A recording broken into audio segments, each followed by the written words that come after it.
Hi everyone, in this video I will show you how to connect Gelato to Gumroad.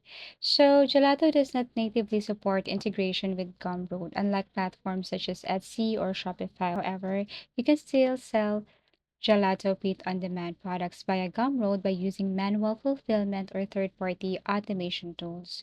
So first things first, you need to set up an account and then set up also a product in Gelato. Sign in Gelato, go to catalog, choose your product, and then start designing here. For example, if you want to sell a sticker or wall art, everything is up to you.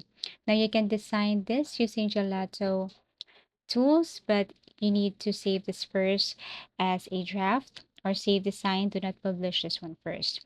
Now go to Gumroad, click on your product right here.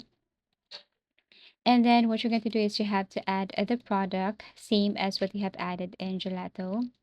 Add the information right here, the price, also add the content.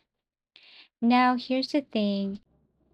So, upload product images and details. Now, in your Gumroad product settings, you can include this in the message to buyer. I should say if you want to share this to someone's Instagram or let's just say newsletter, you need to include thank you for your order. We'll ship your item within 2 to 3 business days. If you have customization requests, email us at your email. This tells the buyer is not digital delivery. Now, whenever someone purchases on Gumroad, you need to open Gelato dashboard, click orders, create order manually, select the matching product. Okay, so it should be the same as what they have ordered or what you have posted in Gumroad.